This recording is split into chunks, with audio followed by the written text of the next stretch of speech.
పార్వతమ్మ, నీ పతి ఏడమ్మా మా త్రిమూర్తుల సమావేశానికి హాజరు కాలేదు? భూలోకంలో శివతాండవాన్ని కన్నులారా చూసి తరించడానికి వెళ్లారు. కార్తీక మాసం ముగిసింది కదా, ఇప్పుడు తాండవం ఏంటి?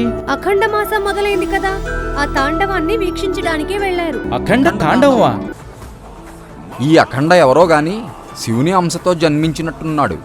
ఇతని తాండవం చూస్తుంటే సాక్షాత్తు ఆ శివతాండవమే చూసినట్టుగా ఉంది. ఈ మాసమంతా భూలోకంలో శివనామ స్మరణే.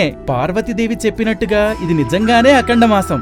అఖండ తాండవాన్ని, ఆ తాండవాన్ని చూస్తూ భక్తి పారవస్యంలో మునిగిపోతున్న భక్తులను చూసి తరించడానికి శివుడు భూలోకానికి కదిలి వచ్చాడన్నమాట.